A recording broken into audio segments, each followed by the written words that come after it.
All right, it's Sunday, June 24th, and we're here for Buy or Sell What the Hell. I think it's episode 28 now, and I'm here with Brennan, Nicole, and Noah Marconi. How you guys doing? Good. How are you doing today? Yeah, I can't complain. Bitcoin price just broke under 6,000 for those listening, but it did just pop up in the last like 20-ish minutes to 6,200. Seems a little bit of a short squeeze. So I know you've been on the podcast before, Noah, but if you want to kind of give your little background, and same for you, Brennan. You got it.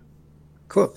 So I'm a developer in the space. I don't do as much active trading, Mm-hmm. but I do have an interest in a lot of these digital assets. I do primarily Ethereum-based development and on and off chain software connecting to blockchain. You must like it as a developer when the Bitcoin price, the whole market cap goes down like this. Everyone, the focus is shifted to, all right, well, what's everyone building now? You know, there's not what's everyone buying or selling, but what are people actually building? Right, the pressure's off. You can focus on technology and working on interesting things, and nobody's launching a scam coin right now. There's everything's gone down. So even that positive attention on the wrong things isn't happening anymore. Yeah. What about you, Brennan? How you doing today? Man, I'm doing all right, guys. I'm glad to be here. I'm excited that Noah's on the call. I feel like every time I talk to him, I just learn something, and I'm certainly not shy of asking a quote-unquote stupid question because for those of us who, newer to the space and what it looks like for development, I'm wide open ears with a humble spirit, realizing that there's a lot for me to learn when it comes to these types of things. My background, again, for those who haven't heard me on the first one, is I spent the last 15 years plus on Wall Street, starting with the investment banking sides, traded OTC tech for a handful of years, and then I saw the creation of the algorithm. Thought that the upside for a young man on Wall Street in trading was probably not as high as I wanted it to be. So I thought might as well become a client of it, so that there was some sort of a sense of longevity. But I think nowadays, with the automation and the advance of technology, I think that growth curve has flatlined for sure. I personally loved to see the price action last week.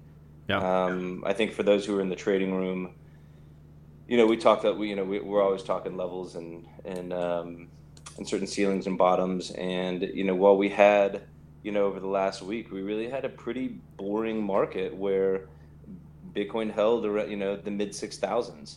Mm-hmm. And it wasn't until the right around the 22nd that everything really started to fall apart. I like I've said in the past, luckily I was sitting on cash. I'd liquidated some things much higher, and for lack of a better excuse, I just was relatively inactive for a little while, which yielded to my benefit. Mm-hmm. So what does that mean when I'm sitting on cash and I see prices like this coming into troughs? I slowly started to walk into rebuilding my Bitcoin position, and full disclosure, I started buying my first little lot. Was at 6,700 when I felt like maybe we'd established a very good floor. When it dropped down to the low 6,000s, I bought another little tranche, and I've got 4 more tranches I'm prepared to buy. But I think it's interesting when I was watching Friday right before I went home, I watched Bitcoin break 6,000, and then I was, what I was paying attention to was more the machines and the ticks, looking at the buy and the sell signals and seeing what computer algorithmic trading can do, especially when it breaks technical levels like a 6 that a lot of people had their eyes on. I joked with one guy who put a random buy order in at 5,900, and as soon as it raced, it jumped pretty quickly to 5,950-ish.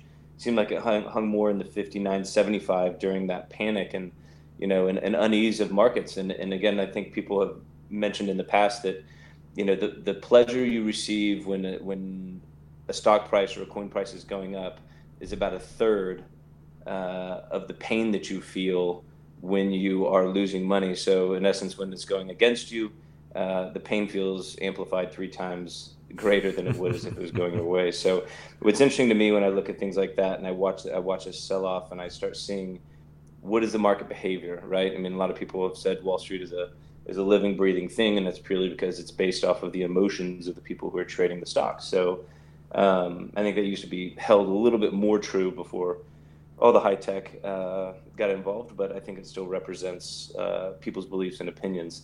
And to see that it didn't really sell off that aggressively when it broke 6 only gave me a bit of confidence. And there was some joking going around in the trading room, who wants to catch this falling knife? And I almost stuck up my hand, but but I wanted to see it play out over a couple of days. Yeah. To see it trading I'm on Coinbase right now, and it's 61.71 last. Seems like it rallied right back to that level, right about where I had bought my second bit. Yeah. Well, let's just see what happens. I mean, maybe that was, sometimes when you break a floor, like we've seen, say the mid 500s or 6700s where it held for so long, I think it's also telling of what people are really thinking and feeling. There was obviously enough buy support to stop that coin price from plummeting. And it also reads on if you look at it from a pessimistic perspective, the sell pressure wasn't enough that people were dumping their coin after 6. So again, I still walk away from last week's action from being very bored to a slight bit of excitement on Friday, to seeing to seeing the market kind of normalize and see it holding these levels. Now maybe this is because there's a lack of volume and people are on the weekends and they're not day trading like they would during a normal work week. Mm-hmm. But I don't think it reads all that negative for Bitcoin. And again, like I said a couple episodes ago, I do have an itchy trigger finger here, but like I say, I walk into my trades. Sometimes you get the right idea with the wrong time frame, and that only really gets you when you buy too big too quick. Mm-hmm. So yeah, that's kind of where I stand. Yeah, it's interesting too, because when you're saying that the Bitcoin short surpassed longs for the first time since the beginning of April. Yes, which for me, I like we were talking about that earlier. I love that. I think that enables all the bulls in the space to really think about what does this look like, and if you're paying attention to the short, to that short level, if it starts to rally, you're going to see a lot of these people getting out of the risk. And like we said, people are very patient when they're buying stocks. You're walking into it, you're nice and slow and you're easy. But when it's going against you and that pain is amplified, you are a lot quicker to get out of it. So we'll see if we see any sort of a short squeeze coming up. But it usually will purely based on the coin price rallying enough to inflict pain. Yeah, not to talk too much about price, because we do have Noah here, a developer. I'm kind of curious to see how he feels about a few of these projects that have gained quite a lot of recognition, not just from users, but from a market cap perspective. A lot of traders and investors are getting sucked into these projects built on just hype. But more back on price, that I see a lot of traders that have been around for a long time too, years in this marketplace, and a lot of comparisons are being made that this is going to be the same as it happened in a few years ago when we had a bear market for, was it like 2.5 years? And right. Which I just can't see that happening with the the big players either making investments or looking to get involved in the market right now. I don't think there's fear in the market like there was last time that this technology is just not going to catch on, right? There was actual fear there that it was just despair pretty much, because they didn't think Bitcoin was ever going to make it as a store value or medium of exchange. But I think a lot of traders and investors that kind of have a name in the space here, I think they're underestimating the pull that fear of missing out, or really how short-term these people's memories are. Like I saw in the news here, it was yesterday in Bloomberg, they were talking about Coinbase users and how they can't even keep up with the complaints, which I don't know if that says a lot about Coinbase or the users. I'm going to take it as a user base problem. But they went from 4.5 million users at the beginning of the year last year. They ended up with 11.7 million. So that's a 140-ish% increase just on users on that one exchange, let alone all the other exchanges. Was it half a dozen new exchanges came to market last year? Right, and became multi-million-dollar, multi-billion-dollar companies overnight. Yeah, what I'm just trying to think about is those 11.7 million on Coinbase alone, they all have those Coinbase apps on their phone. They bought Bitcoin last year, and they haven't clicked on that app in about 6 months. And it's not going to take a lot besides hitting some major level like 10 on Bitcoin for them to click that app again and buy right back in. That's very interesting. So from a tech standpoint, the buyers are onboarded. They're pre-trained. They have their KYC checks done. It's just the market needs to show signs of life, and they're all ready to buy. Mm-hmm. Yeah, I think it's just gonna. I think the bull run's gonna catch people off balance. So that's pretty much the point I was trying to make. Cool. I'm hopeful about that. I'm a little happy to see it, take a breather. I don't want to see it bleed too much for too long. But a little bit of a downturn could clean out some of those overhyped projects and prevent new ones from hitting the market. I love seeing good technology get funded, but I hate seeing, marketing projects get funded with no technology behind it and some fancy marketing and a bunch of buzzwords. All right, we can just say it. We're talking about EOS here, right? Yeah, we had a little bit of a talk earlier. That's one. Yeah, it's like I don't know if they're worse than pets.com, but they had all the red flags all along. A year-long ICO, DPoS, which was being criticized all along. There's the rumors about how the funds are being handled and what's going on. And the fact that they had no technology doing a massive ICO for such a long duration of time with no product. It's, we'll deliver something later. And now they did. Now they're hitting the market with this product. And some of the concerns are coming to light. But the crazy thing for me is everything that I'm seeing in the headlines, it's even worse than the critics were anticipating. That's what I've seen. I can only hear, I only know so much. I know the basic, what you just listed about the concerns about how the money's being spent, how much they raised. I think they raised $4 billion over the course of a year. Wow. So that alone, I mean, what Ethereum raised, what is it, like 15 million? It was in the millions, yeah. I think it was like 15 or 17 million. But look how much that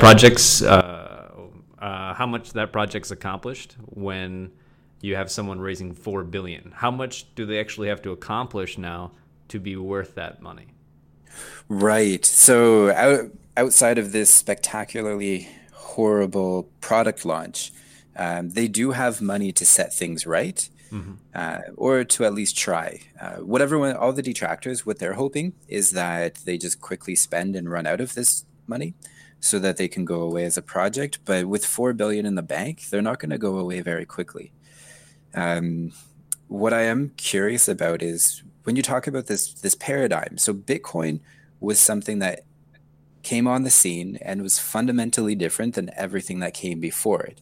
It's magic internet money, it's the tongue-in-cheek headline, but it's decentralized peer-to-peer payment network.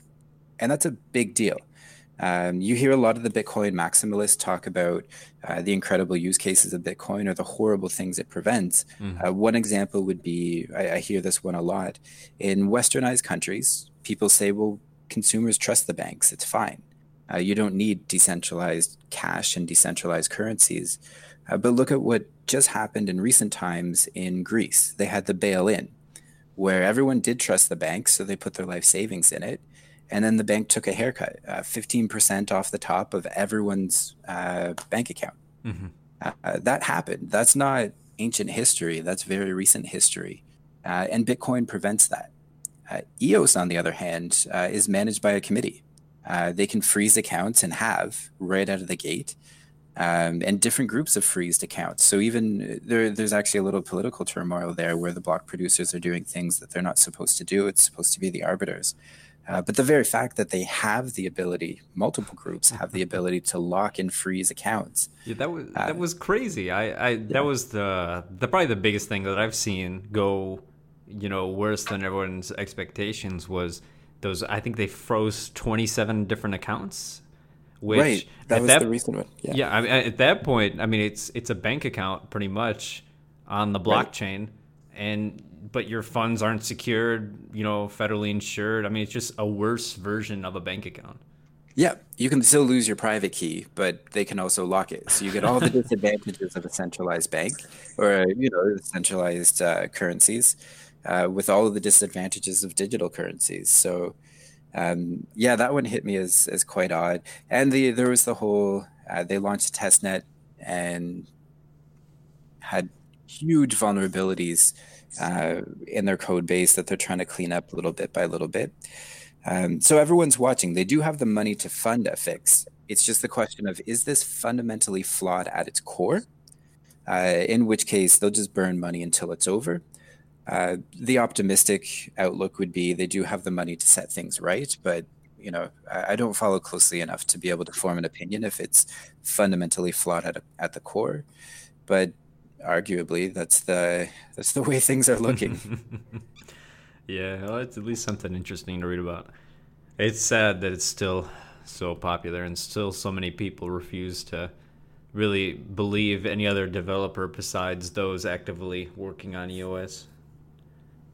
Right, and there's serious academic criticism being put forward. There's Cornell professor Amin Seer frequently talks about EOS, and he's saying same thing. What he's seeing right now is he did have criticisms, and now there's things happening that are so much worse than his early criticisms. His early criticisms were about the consensus model, because EOS has DPoS, or delegated proof of stake, which is different and not without its faults, and has a risk of cartelization or centralization. So if you think of a banking cartel or a cryptocurrency cartel, they're bad in the same ways. There's a small group of people who can make decisions for their own benefit. And that was the professor's criticism. But they're just giving him a laundry list of new reasons to criticize the project. So you recently did was it a speech on a new technology with state channels, right? Oh, so not a speech. I did a recent one about smart contract vulnerabilities, which was just a little developer fun session. My motivation there was to tell them all the horror stories of how everything has gone wrong in the past, and try to arm them with the tools to prevent it in the future. But I'm also talking to some people in Toronto who are producing some new technology that's about to hit the scene. Generalized state channels. They are an incredible layer 2 scaling solution. And we were talking before the podcast about what layer 2 is. Layer 1 scalability means changing the blockchain protocol so that it scales better. So Ethereum sharding or proof of stake would be layer 1 scalability solutions. Layer 2 means use the tools we have today. Use Ethereum as it is now. How could we do faster transactions? And state channels are nothing new. We were talking about it if Alec and I opened up a state channel between us, and Alec signs a transaction and sends it to me saying, I owe you some Ether. And then I sign one back saying, I agree, you owe me some Ether. We don't need that to hit the blockchain. We can have that signed transaction or that signed receipt ready for me to withdraw or redeem at any time. But if we trust each other, to not redeem too early, we can do this for ages. We can go back and forth and do tons of trading between the two of us, lightning fast as we can get a message between our two devices. That's the basic idea of a payment channel. Lightning Network takes that further. If Alec can send me money and I can send other people money, and those people have additional contacts or channels, state channels open, payment channels open in their network, you basically have a network of channels. So you can access a large pool of assets and do trading between buyers and sellers as long as there's a link into the same network. And that's really cool. And Lightning Network is a big deal for Bitcoin. But Ethereum has more capabilities than Bitcoin when it comes to general purpose programming. You can build anything you can build that will execute fast enough with a small amount, with a limited amount of gas. That's the one and only restriction. Ethereum limits how much gas you can use in a single block. as long as you stay within that limit, anything you can program, you may. So generalized state channels are really cool. You can have state channels between each other, and you can keep those open not just for payments, but for any form of state update. And if you think about Ethereum, it's anything you can do with a smart contract. Arguably, you can do within a state channel or a network of state channels. And where it really gets interesting for me is we're talking about decentralized exchanges or decentralized brokerages or access to liquidity pools in these decentralized networks. And what the group in Toronto has been talking a little bit about is not only state channels, but meta channels. So if Alec and I have a state channel between us, and I have a state channel between myself and Brennan, without ever doing anything on the main blockchain, Alec and Brennan can open up a channel between the two of them. And that's very cool. So that's one small example with 3 people, but imagine a giant network where anybody can open up channels between each other without registering something on chain. The scalability possibilities are very interesting. So basically everything we ran into last year where we had those huge slowdowns with the massive status ICO that clogged the network. Then we had another couple little ICOs that clogged the network. Then we had CryptoKitties clogging the network. Now we can use all of the same tools that we were using before, just executing our transactions off-chain and not clouding the network. That's interesting that you bring up the decentralized exchanges. I think that's pretty much the most exciting thing from a trading standpoint. That's I can't imagine more interesting than happened to trading is you don't have to trust a intermediary to broker any sort of trades. I don't know what's your opinion on. Have you ever used a decentralized exchange yet, Brennan?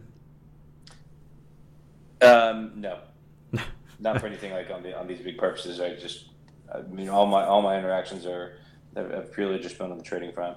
Which I think that's pretty much the only option. Every time I see a new decentralized exchange project, I get all excited. I'll make an account, then I'll take a look at their interface, and their user experience is just terrible. Which I know that's coming after the technology's there, but I don't know. That's I think that's one thing holding it back at the time. It's one thing for sure. Good news is that it's a fixable problem. You can just hire user interface designers to build a better user interface. The second big thing that I see is the liquidity. So there's certain assets, digital assets being traded on the decentralized exchanges with incredibly low volume. So if you're talking about professional traders or institutional traders, there's just the liquidity pool or the volume does not exist to make use of these. I hope that changes in the future. And, being an optimist, I'm thinking the state channel-based networks would be one way of doing that.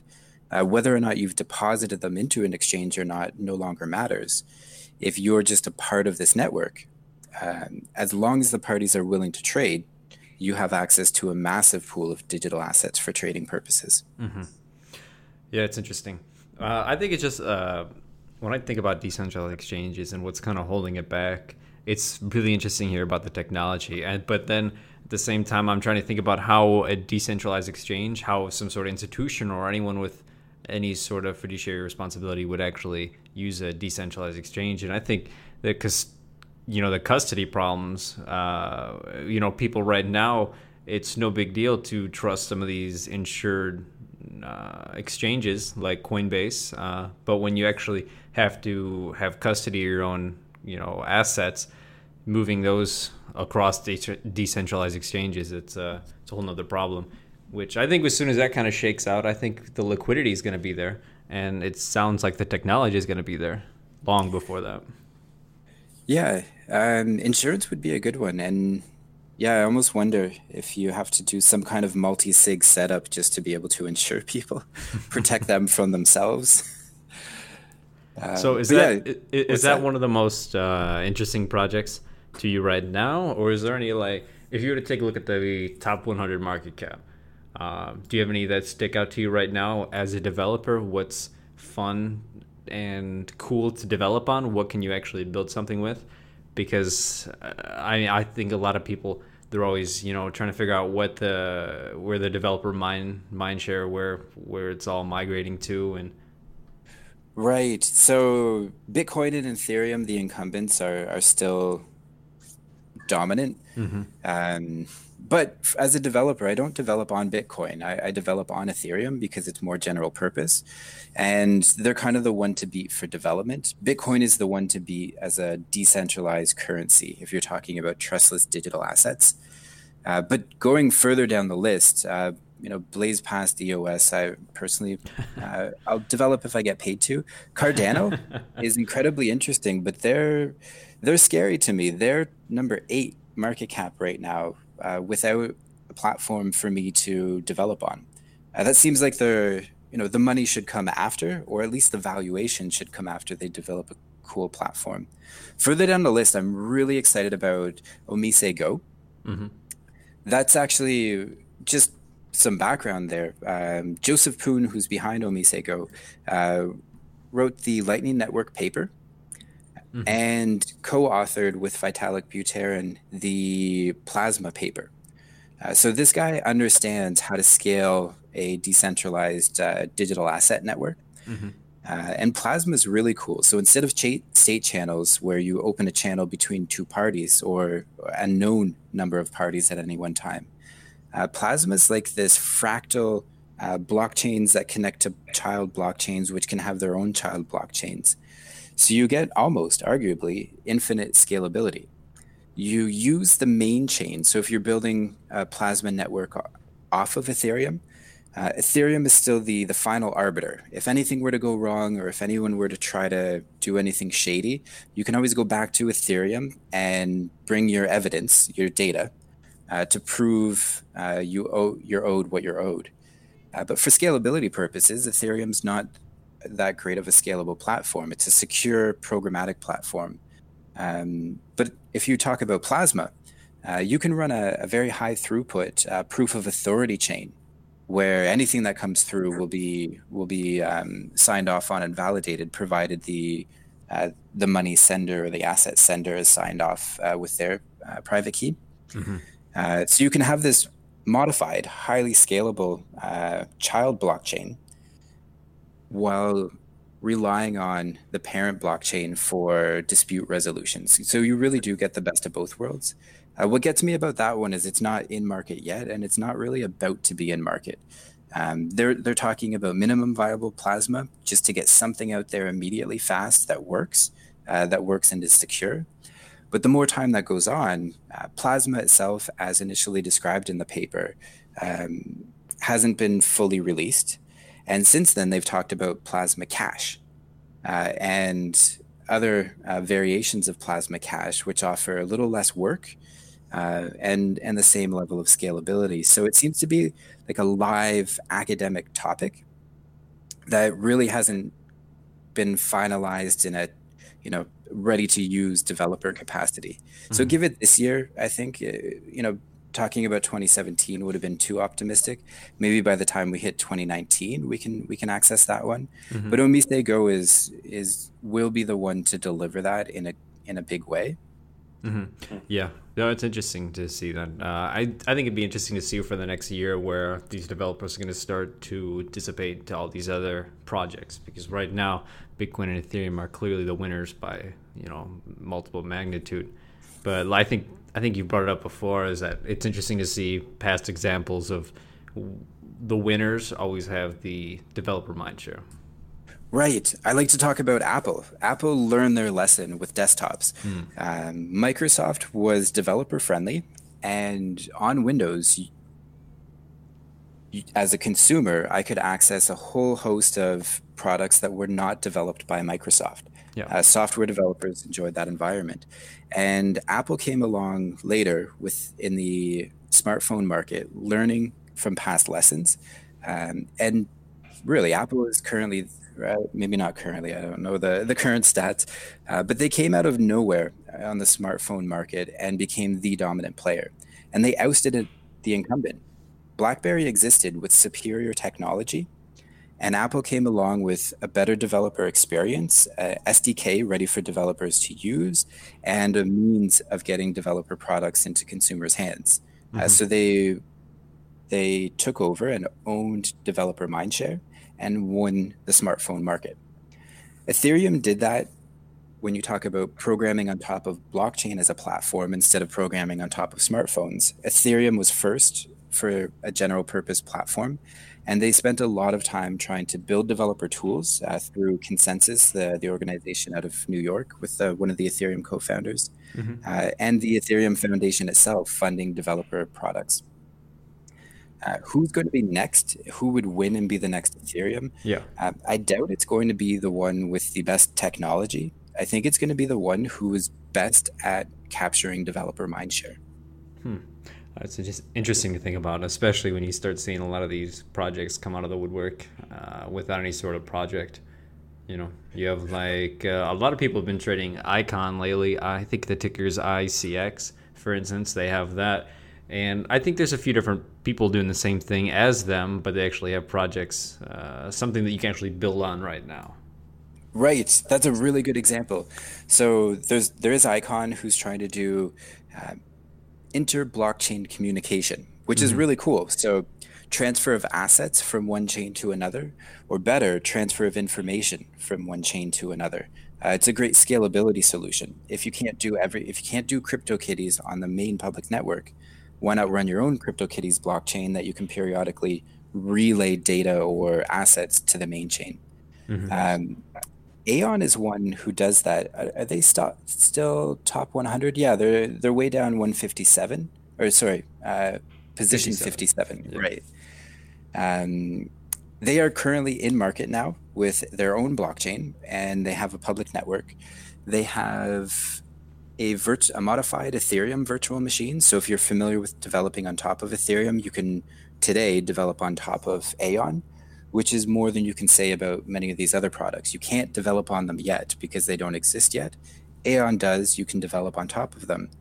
And I heard some headlines this week that their ERC20 token bridge, where you can relay tokens from Ethereum mainnet over a bridge network to Aeon, that's hitting its alpha testing stage. So developers can start interacting and playing with that technology now.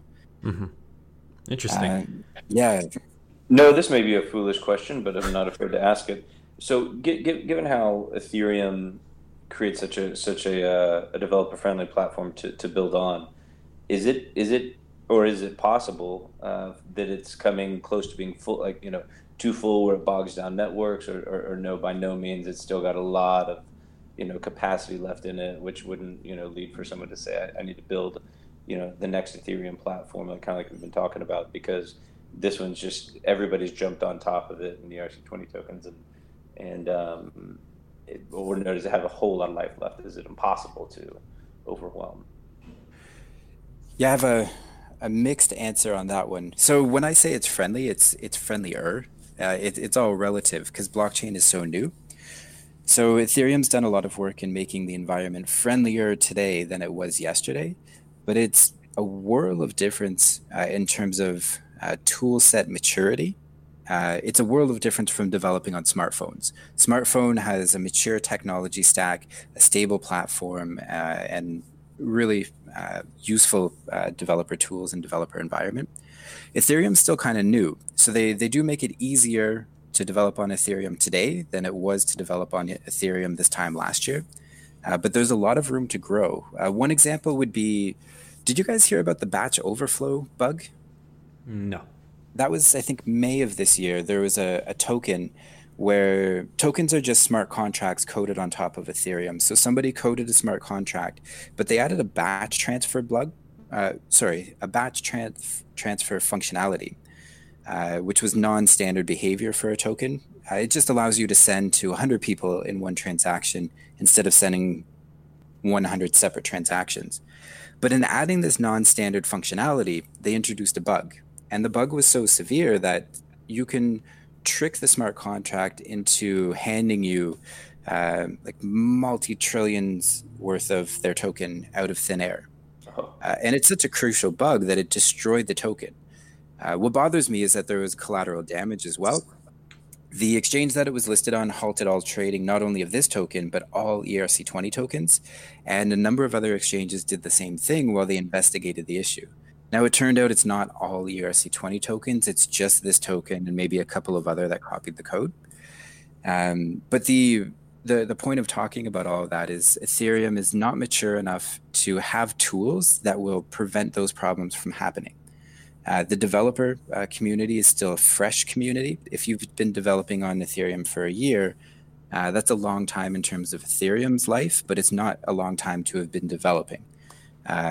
What you get is a lot of developers coming from mobile, coming from desktop, server-side development into this category, so they're fresh in the blockchain, the implications of developing on blockchain.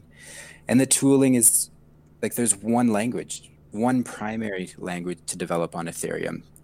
What we need to see to be able to call it a mature environment is more than one programming languages, or at least more than one popular, stable, mature programming languages, and tools to test for soundness. So to make sure these little errors don't pop up.